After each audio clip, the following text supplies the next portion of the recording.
श्री परमात्मने नमः। अध्याय 18।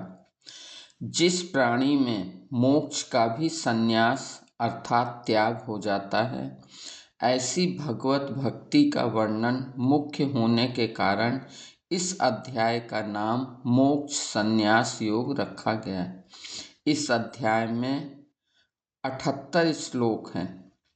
इस अध्याय में भगवान पूरी गीता में अपने द्वारा कही गई बातों को दोहराने के बाद अपने उपदेश की अत्यंत गोपनीय बात बताते हैं।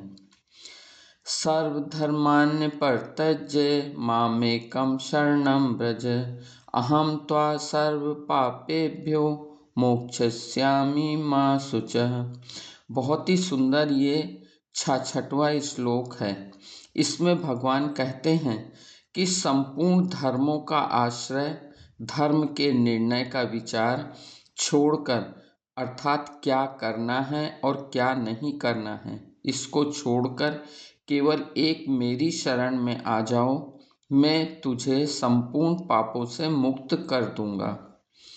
यहाँ पर ये धर्म शब्द कर्तव्य कर्म के लिए कहा गया है कि जब तू संपूर्ण कर्मों का आश्रय छोड़कर मेरी शरण में आ गया और शरण होने के बाद भी तुम्हारे भावों, वृत्तियों, आचरणों आदि में कोई बदलाव ना आए, तो भी उनको लेकर तुम चिंता या भ्रम मत करो, क्योंकि जब तुम मेरी अनन्य शरण हो गए तो वो कमी अब तुम्हारी कमी कैसे रह सकती है।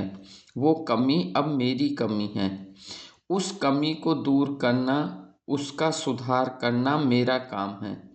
तुम तो बस निर्भय, निशोक, निश्चिंत और निशंक होकर मेरी शरण में रहो। रामचरितमानस में भी लिखा हुआ है कि सन्मुख होई जीव मुई जबहि जन्म कोटि अघनासहि तबहि। परंतु अगर तेरे में भय, चिंता, वहम आदि दोष आ जाएंगे तो वो शरणागति में बाधक बन जाएंगे और सब भार तेरे पर आ जाएगा। इसलिए शरणागत भक्त मैं भगवान का हूँ और भगवान मेरे हैं, इस भाव को दृढ़ता से स्वीकार कर लेता है तो उसके भय, शोक, चिंता, शंका आदि दोषों का आधार मिट जाता है। एक भरोसो, एक बल, एक आस विश्वास, एक राम घनश्याम हित चातक तुलसीदास। तो वास्तव में पूर्ण शरणागति भगवान ही प्रदान करते हैं। जैसे एक छोटा बालक अपना हाथ ऊंचा करता है तो माँ उसे गोद में उठा लेती है, ऐसे ही जब भक्त अपनी शक्ति से भगवान के सम्मुख होता है तो शरणागति की पूरी तैयारी करता है, तो भगवान उसे पूर्ण शरणागति दे देते हैं। लेकिन इसके आगे भगवान कहते हैं कि इस गोपनीय बात को जो भक्त नहीं है, जिसका भगवान पर भरोसा नहीं है, जिसे भगवान में श्रद्धा विश्वास नहीं है, उसे नहीं बताना चाहिए, क्योंकि वो इस बात का निरादर करेगा और खंडन करेगा, जिससे उसका पतन हो जाएगा। यत्र योगेश्वर कृष्णो यत्र पार्थो धनुर्धरः तत्र श्री विजयो भूर्ति ध्रुवा नीतिर्मति मम। ये गीता जी का आखिरी श्लोक है।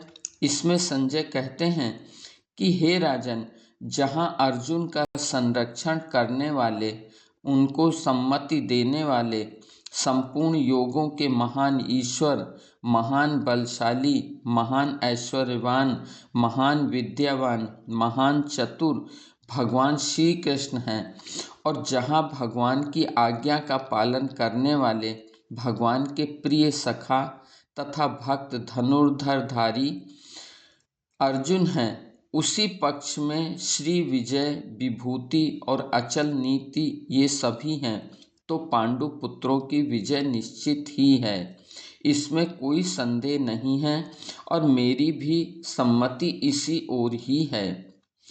भगवान कहते हैं कि जो मनुष्य रुपए, मान, बड़ाई, भेंट, पूजा, आदर, सत्कार आदि किसी भी वस्तु के लिए ना कहकर सिर्फ भगवान की भक्ति का उद्देश्य रखकर गीता जी का सार समझना, समझाना, गीता जी का पाठ करना और करवाना, कंठस्थ करना, गीता जी का प्रचार करना, लोगों को गीता जी में लगाना है, उसके समान पृथ्वी मंडल पर मेरा प्रियतर दूसरा कोई नहीं होगा।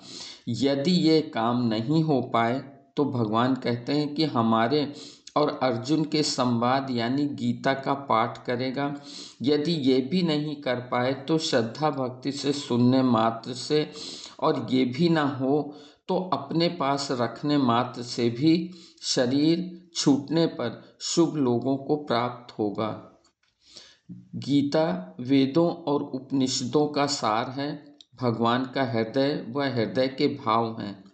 जब गीता के अध्ययन का इतना महत्व है तो उसके अनुसार आचरण करने का तो कहना ही क्या। भगवान अर्जुन से पूछते हैं कि हे पार्थ, तुमने सब कुछ ध्यान से सुना, तुम्हारी अज्ञानता से मोह नष्ट हुआ कि नहीं। तो अर्जुन कहते हैं कि हे अच्युत, आपकी कृपा से मेरा मोह नष्ट हो गया, मुझे सारी बात समझ में आ गई। अब मैं संदेह रहित होकर आपकी आज्ञा का पालन करूँगा।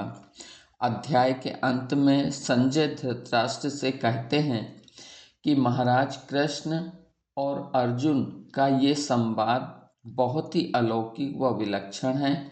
इसमें कितना रहस्य भरा हुआ है। इस संवाद में जो तत्व भरे हुए हैं वो ना तो किसी महात्मा से और ना ही किसी ग्रंथ से पढ़ने व सुनने को मिले। वेद व्यास जी की कृपा से भगवान वासुदेव और प्रथानंदन अर्जुन का ये रोमांचित करने वाला अद्भुत संवाद मैंने सुना और उनके विराट रूप को भी देखा तो आज मैं धन्य हो गया। राधे राधे। जय श्री राधे।